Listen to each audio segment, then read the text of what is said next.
पाऊस पडून गेल्यावर क्षितिज केशरी झाले, चिंबधारा भिजल्यावर आसमंत दरवळून गेले. हॅलो, नमस्कार. मी प्रीती, तुमचं मराठी प्रीतीमध्ये खूप खूप स्वागत करते.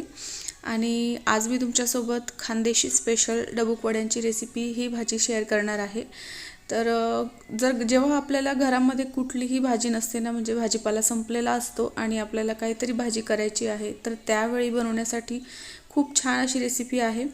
आणि मला वाटतं बऱ्याच जणांना माहिती पण असेल ही रेसिपी, जे खानदेशचे असतील त्यांना.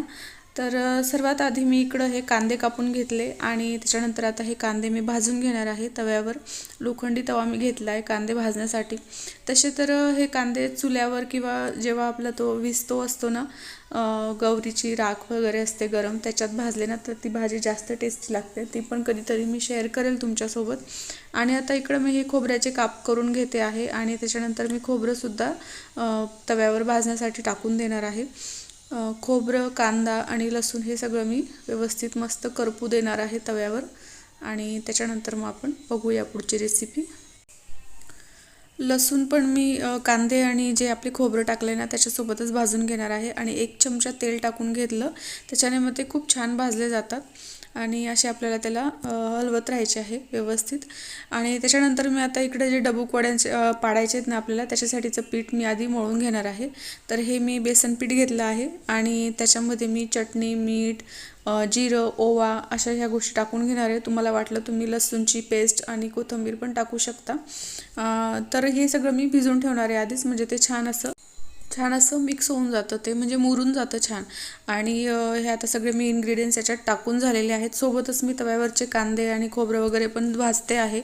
आणि पीठ आपल्याला ते मळतोय ना डबूक वड्यांचं पीठ, ते आपल्याला जास्त पातळ पण मळायचं नाही आणि जास्त घट्ट पण मळायचं नाही.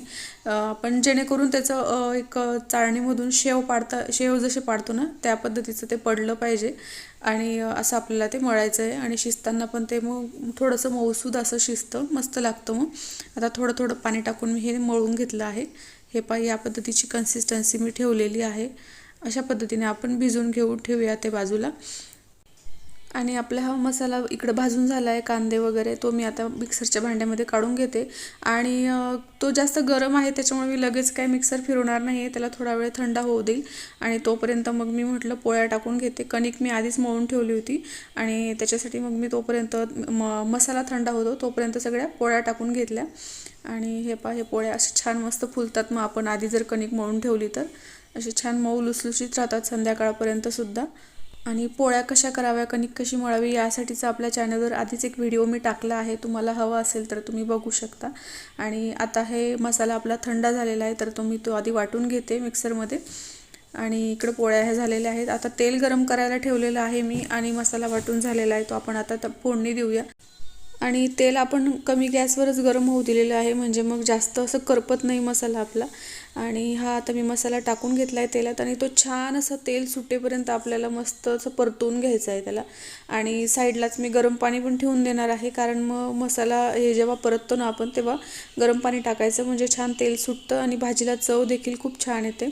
आणि जे मिक्सरचं भांडं आहे त्याच्यात पण खूप सारा मसाला लागलेला असतो, तर त्याच्यात पण आपण असं पाणी टाकून वगैरे ते मसाल्याचं पाणी आपण इकडं फोडणीमध्ये टाकून घेऊ. नंतर चांगलं तेल सुटेपर्यंत आपल्याला हे जे वाटण आहे ते मस्त छान असं कलसून घ्यायचं आहे. आणि त्याच्यानंतर मग आपण याच्यात टाकून घेणार आहोत चटणी आणि गरम मसाला, हळद, या सगळ्या गोष्टी आपण याच्यात टाकून घेणार आहेत. आणि त्यासुद्धा आपल्याला छान पद्धतीने कलसून घ्यायच्या आहेत. आणि व्यवस्थित असं कलसून झाल्यानंतरच मग आपल्याला त्याच्यात पाणी सोडायचं आहे, म्हणजे खूप छान अशी तरी येते आणि मस्त टेस्ट पण लागते भाजीची. आणि आता मसाला, चटणी सगळं कलसून झालं आहे. त्याच्यानंतर मी गरम पाणी मस्त सोडून दिलं त्याच्यामध्ये. आणि तुम्ही बघताय पाणी सोडल्याबरोबर असं तेल वरती आलेलं आहे. आणि त्याच्यानंतर आता आपण पाणी हे उकळू द्यायचं आहे चांगलं, अशा पद्धतीने तुम्ही बघताय. आणि त्याच्यानंतरच त्याच्यामध्ये आपण डबूक वड्या सोडायच्या आहेत.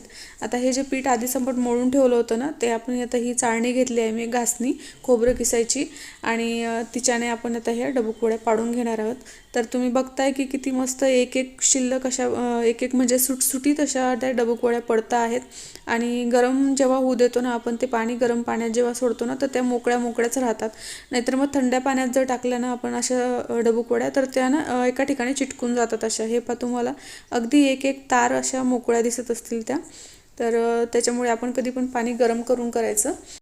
आता आपण भाजीला आळण देऊन देणार आहेत। आता हे बाजरीचं आणि बेसनचं पीठ भाजून घेतलेलं आहे, एसूर पण म्हणतात याला, आणि हे आपण त्याच पातेलीमध्ये भिजवून घेतलं म्हणजे ते सगळं जे डबूपोळ्यांचं वगैरे होतं ते सगळं व्यवस्थित आपल्याला भाजीमध्ये टाकता येईल धुवून वगैरे, म्हणजे काहीच आपलं वाया जाणार नाही आणि आपली भाजी याच्याने खूप छान अशी घट्टसर होईल। तर हे आपण सगळं टाकून घेऊया। हे असं एसूर मी माझं नेहमी तयारच असतं, म्हणजे वेळेवर आपल्याला भाजायची गरज पडत नाही, पण आता नेमकं संपलेलं होतं म्हणून आता ते चालूच ते भाजलं आणि बनवलं। आता तुम्ही बघू शकताय की भाजीची कन्सिस्टन्सी किती छान झाली आणि किती तरी आलेली मस्त। आता ही फ्रेश मस्त कोथिंबीर हिरवीगार मी वरतून अशी टाकून दिली आणि थोडंसं मी उकळी येऊ देईल, गदक पडू देईल आणि त्याच्यानंतर आपली ही भाजी तयार असेल। आणि मीठ तुम्ही बघू शकताय की मी सगळ्यात शेवटी टाकते, कारण की आधीच आपण जर टाकलं ना तर आपली भाजी आपण किती वाढवतोय किती पाणी टाकतोय त्याच्यानुसार मग नंतर मीठ कमी किंवा जास्त होऊ शकतं। त्याच्यामुळे मीठ आपण जर शेवटी टाकलं तर ते बरोबर अंदाजानुसार आपल्याला टाकता येतं। आणि ही आता आपली तयार झालेली आहे मस्त टेस्टी अशी खानदेशी स्पेशल डबूपोळ्यांची भाजी। तर तुमच्या कोणाच्या तोंडाला पाणी सुटलंय तर प्लीज मला कमेंट करा आणि नक्की तुम्ही घरी ट्राय करून बघा। तर अशी आहे ही भाजी। नेमकं असं झालं की याच्यातून खाऊन झालेलं आहे म्हणून बाकीची तरी याच्यातली दिसत नाहीये, नाहीतर खूप छान तरी आली होती। हाय हॅलो नमस्कार, मी प्रीती तुमचं मराठी प्रीतीमध्ये खूप स्वागत करते।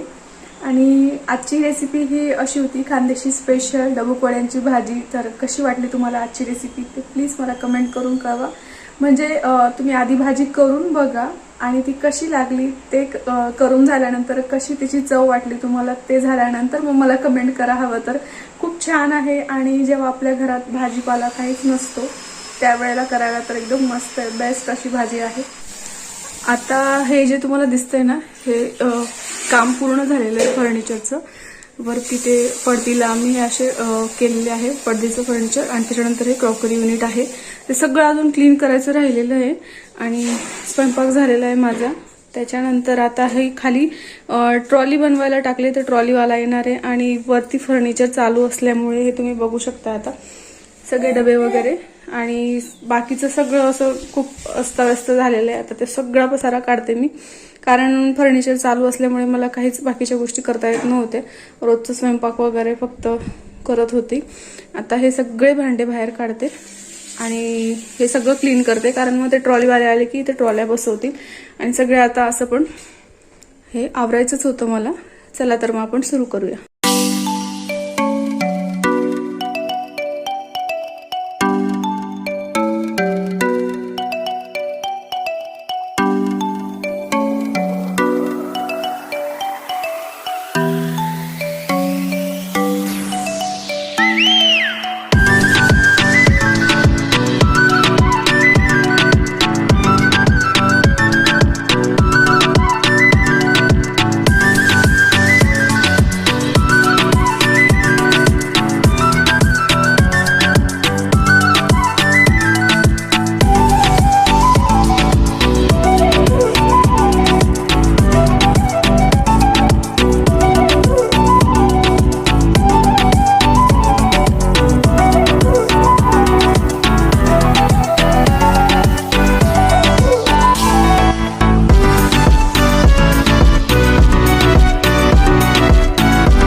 हे पा मी सगळं असं क्लीन करून झालंय माझं, दिसत असेल सगळे भांडे बाहेर काढले आणि हे एवढे सगळे भांडे मला धुवायचे आहेत। आता ऊन पण झालंय आता तो बघू तर सावली येऊ देईन थोडीशी। तर हे एवढे सगळे भांडे आहेत। तर हे सगळे भांडे मी आता धुवून घेणार होती, पण मी म्हटलं आता तेच भांडे धुताना काय व्हिडिओ घ्यायचा आणि त्याच्यात खूप जास्त मोठा व्हिडिओ होण्यापेक्षा मग मी डायरेक्ट तुम्हाला भांडे धुतल्यानंतरचाच व्हिडिओ दाखवते आहे. तर ते तुम्ही बघू शकता आता. आता एवढे धुवून झालेले आहेत, पण बाकीचे बारीक बारीक जे भांडे होते ना, पण खूप जास्त उशीर झाल्यानंतर दुपारी ऊन पण खूप जास्त लागत होतं, चटके लागत होते उन्हाचे. मग मी तसंच राहू दिलं. हे इकडचे छोटे बरण्या वगैरे जे आहेत ना, ते बाकी आहेत अजून. आणि हे जे मोठे मोठे भांडे होते ते धुवून टाकले. आणि वातावरण पण तुम्ही बघू शकता किती छान झालं होतं संध्याकाळी, तेव्हा 7-7:30 वाजले असतील. आणि हे भांडे आता पुसून मला ट्रॉलीवाला जेव्हा येणार होता तेव्हा ट्रॉल्यांमध्ये लावायचे होते, पण अजून काही आलेला नव्हता ट्रॉलीवाला. तो म्हणजे मला वाटतं की 10 ते 10:15 वाजता आला रात्री. आणि संध्याकाळच्या स्वयंपाकात मग मी खिचडीच केली. म्हटलं आता खूप थकलेली आहे, आता काय दुसरं काही बनवत नाही.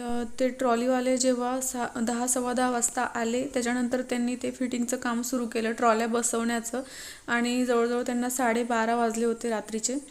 तर त्याच्यामुळे तोपर्यंत आम्ही पण तिथंच मग जागे होतो. आणि ह्या ट्रॉल्याना आम्ही खूप छान अशा चांगल्यातल्या बनवून घेतल्या आहेत. चांगलं म्हणजे त्याच्यात पण व्हरायटी असतात की कुठलं मटेरियल वापरायचं तुम्हाला वगैरे असं म्हणून. पण आम्ही हे त्यांना सगळ्यात बेस्ट ज्या असतील त्या बनवून द्या म्हणावं असं म्हटलं होतं.